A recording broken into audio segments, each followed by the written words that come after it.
To open our symposium, Mr. Masafumi Shukuri, Chairman of JITTI and the Japan International Transport and Tourism Research Institute, would like to make some remarks. Please join me in welcoming Mr. Shukuri.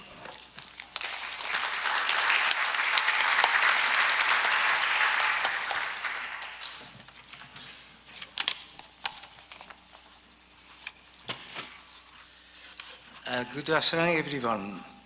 I am Masafumi Shukuri, Chairman of JTTRI, Japan Transport and Tourism Research Institute, and of JITTI, Japan International Transport and Tourism Institute. I would like to thank everyone who took time out of their busy schedule to join today's symposium in person and online. First of all, I'd like to extend my sincere appreciation to the Honorable Koji Tomita, Ambassador of Japan to the United States, for taking time out of his busy official schedule to attend this symposium. I would also like to express my deepest gratitude to our four keynote speakers, Ms. Annie Peterson, Assistant Secretary, Aviation and International Affairs at the U.S. Department of Transportation.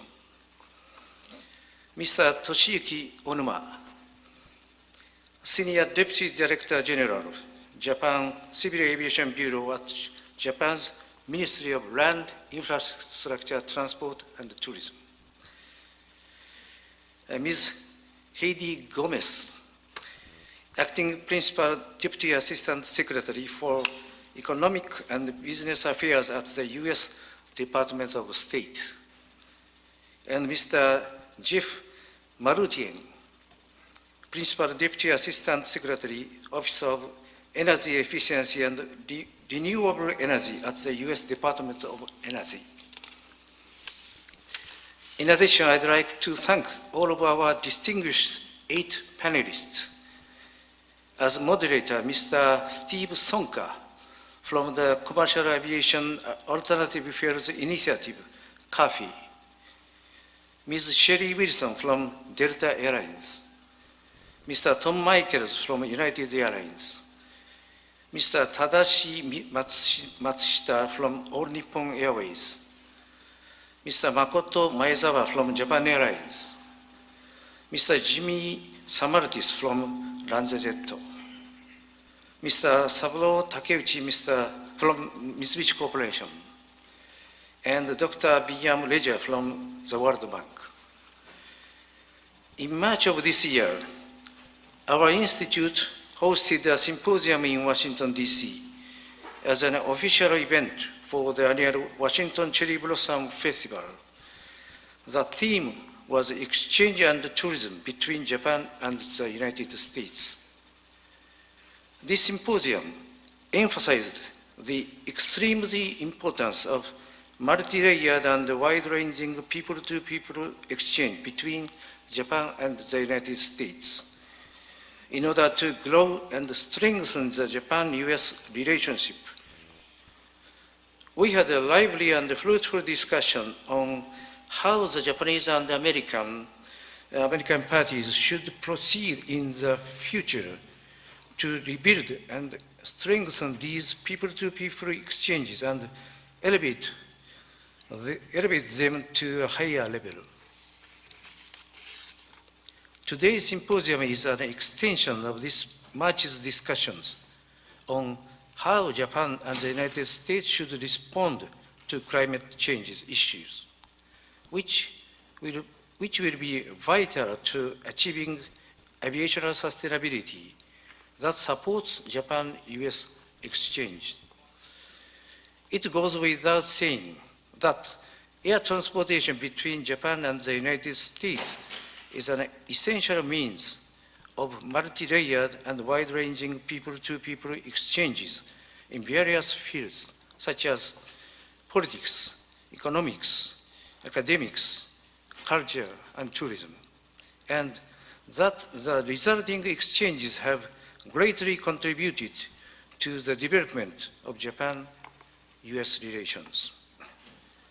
In addition, air transportation between Japan and the United States has supported the peace and stability of the entire region by connecting North America and the Indo-Pacific region via Japan, creating benefits of expanding exchanges and economic development. In this way, the air transport between Japan and the United States, which serves as fundamental infrastructure for the economic security of the Indo-Pacific region, has been severely impacted by the COVID-19 pandemic in an unprecedented manner, as you may recall.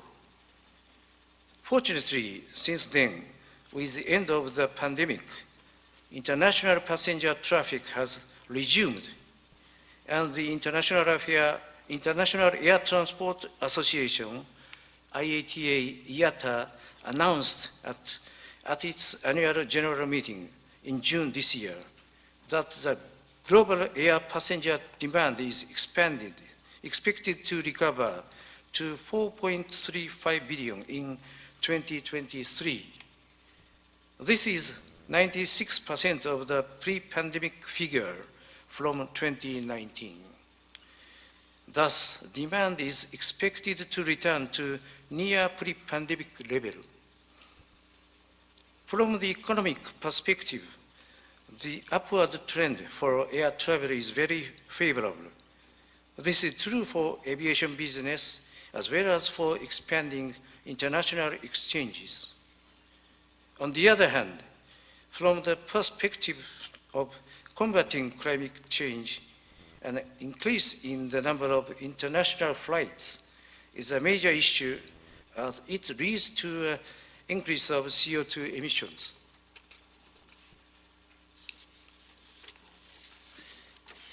At its general meeting last October, the International Civil Aviation Organization, ICAO, agreed to an ambitious goal of achieving carbon neutrality in international aviation by 2050. In order to achieve this goal, further efforts will be required from all concerned bodies. At today's symposium, we will discuss the realization of carbon neutrality, which is the most pressing and important issue in the aviation field. While taking into account the importance of transportation between Japan and the United States and its special significance for economic security, I would like to consider this issue together with you. Finally, I hope that today's symposium will provide useful suggestions for solving the issue of climate change in the aviation sector, and that it will also encourage cooperation between Japan and the United States to solve this matter together. I would like to conclude my remarks by wishing that this will lead to further development of Japan and the United States. Thank you very much for joining this symposium.